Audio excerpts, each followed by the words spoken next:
Hi friends, இன்றைக்கி ரொம்பவே ஆரோக்கியமான சொரக்காய் கொட்டி எப்படி செய்கிறதுன்னு பார்க்கலாம் வாங்க. அதுக்கு நான் சிறுபருப்பு எடுத்திருக்கேன். சிறுபருப்பு தான் நான் கூட்டில் எப்போவுமே சேர்ப்பேன். சில பேர் கடலப்பருப்புலாம் சேர்ப்பாங்க, நான் சேர்க்கறதில்ல. இது மட்டுமே நல்லாவே சுவையான சூப்பரான இருக்கும். அப்புறம் இதை வாஷ் பண்ணி எடுத்துக்கலாம். நம்ம பாப்பா பிஸ்கெட் கடம் பிடிக்கிறான், கொடுத்துடலாம்.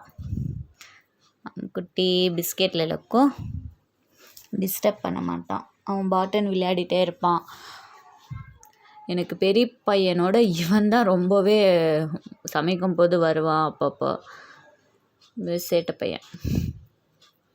வாஷ் பண்ணி வச்சுருக்கோம். கட் பண்ணி வச்சுருக்க சொரக்காவை நம்ம இதில் சேர்த்துக்கலாம். நான் இன்றைக்கி 2 சொரக்காய் எடுத்திருக்கேன். அதுவும் சின்ன சின்னதாக ஃப்ரெஷ்ஷாக இருந்தது, மார்க்கெட்டில் வாங்கிட்டு வந்தோம். 3 பல் பூண்டு கட் பண்ணி எடுத்துக்கலாம், அதையும் சேர்த்துக்கலாம். ஒரு வெங்காயம், ஒரு தக்காளி, ஒரு பச்சை மிளகாய் எல்லாமே கட் பண்ணி வச்சுருக்கேன், அதையும் சேர்த்துக்கலாம். இந்த சொரக்காயில் நிறைய பயன்கள் இருக்குது, நிறைய விட்டமின்ஸ் இருக்குது.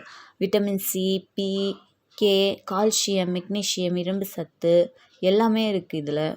இது வாரத்தில் 2 தாட்டியாவது எடுத்துக்கோங்க, ரொம்பவே நல்லது உடம்புக்கு. மஞ்சத்தூள் தேவையான அளவு, மிளகாத்தூள் தேவையான அளவு, சாம்பார் பொடி இருந்தால் அதையும் சேர்த்துக்கோங்க. நான் எப்போவும் சேர்ப்பேன், அதோடய ஃப்ளேவர் நல்லாயிருக்கும், சேர்த்துக்கலாம். இல்லைன்னா ஸ்கிப் பண்ணிவிடுங்க. அப்புறம் மல்லித்தூள், இதெல்லாம் சேர்த்துக்கிட்டோம். தேவையான அளவு தண்ணி ஊற்றிக்கலாம். 1 கப் தண்ணி ஆட் பண்ணியிருக்கேன் நான். இப்போ ஒரு கலரி வச்சுட்டு குக்கரை மூடிடலாம். நிறைய பேருக்கு வெயிட் லாஸ்க்கு என்ன பண்ணுறதுன்னு பார்த்துட்டு இருப்பாங்க. இதோட ஜூஸ் வெறும் வயிற்றில் குடித்தாலே போதும், ரொம்பவே சூப்பரான ரிசல்ட் கிடைக்கும் உங்களுக்கு. ட்ரை பண்ணி பாருங்கள் ஃப்ரெண்ட்ஸ். அப்புறம் செரிமான பிரச்சனை நிறைய பேருக்கு இருக்குது இப்போல்லாம், அதெல்லாம் நல்லாவே சரியாயிடும். என்ன சொல்கிறது, எல்லாமே நிறையவே இருக்குது இதில். உப்பு தேவையான அளவு போட்டுக்கலாம். இது எங்கள் அப்பா தான் எனக்கு சொன்னது. எனக்கு ஸ்கின் அலர்ஜி இருந்ததுனால இது நான் டெய்லியுமே ஒரு கூட்டாவோ இல்லை ஹல்வாவாவோ எடுத்துகிட்டு இருந்தேன். ரொம்பவே நல்ல ரிசல்ட் வந்தது. நீங்களும் ட்ரை பண்ணுங்கள். இப்போ நான் குக்கரை மூடி வச்சிட்டேன். ஒரு 4-5 விசில் வந்துட்டப்புறம் திறந்து பார்த்துடலாம். நேற்று மார்க்கெட் போனேன்ல, மாங்காய் இருந்தது, நல்லாவே இருந்தது, சூப்பராக. அதோட ஸ்மெல் ரொம்பவே நல்லா இருந்தது. எங்கள் வீட்டில் யாருக்குமே பிடிக்காது மாங்காய், எனக்கு ரொம்பவே பிடிக்கும். மாம்பழம், சாரி மாங்கான்னு சொல்லிட்டேனா. சாப்பாடும் வச்சாச்சு, கூட்டம் செஞ்சுட்டா அதுதான். விசில் வந்துச்சுன்னா இறக்கிடலாம். திறந்து பார்த்துடலாம். நல்லாவே வெந்திருக்கு பார்த்தீங்களா, செம்மையாக. அந்த கலரு செம்மையாக வந்திருக்கு பாருங்கள். நல்லா கலரி விட்டுட்டு, தண்ணி இல்லைன்னா கொஞ்சம் ஆட் பண்ணிக்கோங்க, எனக்கு இருக்குது. இல்லைன்னா அப்புறமா ரொம்பவே கூட்டு கட்டியாக மாறிடும். அதனால் கொஞ்சம் லூஸாக இருந்தால் அப்புறம் சாப்பிடும் போது கரெக்டாக இருக்கும். தண்ணி மாறிட்டாச்சா, கொஞ்சம் கொதி வந்தோடனே ஒரு தேங்காவை துருப்பி போட்டுக்கலாம். ஒரு பத்த தேங்காவை நான் துருவி சேர்த்துக்கிறேன்.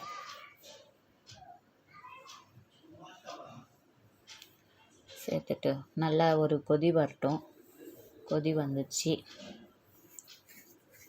வச்சா நல்லா ஒரு கலரி விட்டுட்டு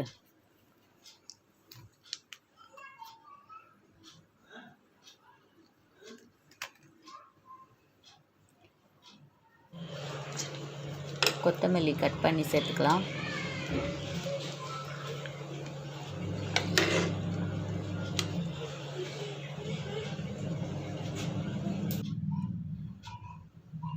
நல்லா கொதிக்குது பார்த்தீங்களா, செம்மையாக கொதிக்குது. அதோட ஸ்மெல்லும் செம்மையாக இருக்குது. ஸ்மெல்லும் சூப்பராக, இது நல்லாவே இருக்கும் சாப்பிடும் போது. எல்லோரும் ட்ரை பண்ணுங்கள்.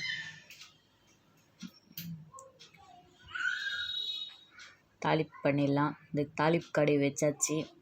நெய் ஊற்றிப்பேன் நான். நெய் வந்து அந்த ஃப்ளேவர் நல்லாவே இருக்கும் சாப்பிடும்போது. ஜீரகம், கடுகு, அப்புறம் வந்து கருவேப்பிலை. எங்கே அந்த கருவேப்பிலை? நல்லா கடுகு வெடித்தோன்னே கருவேப்பிலை போட்டு எடுத்துடலாம் ஃப்ரெண்ட்ஸ்.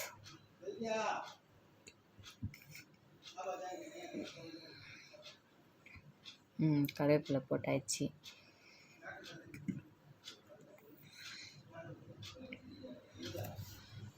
சாப்பாடும் வெந்துடுச்சு.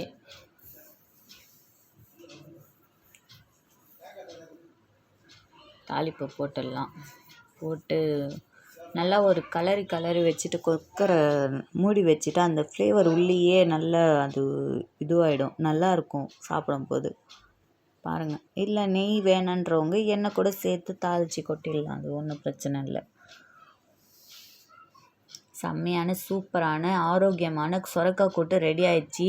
செஞ்சு பாருங்கள். வீட்டில் எல்லோரும் செஞ்சு சாப்பிடுங்க. சூப்பராக ஹெல்த்தியான ஃபுட்.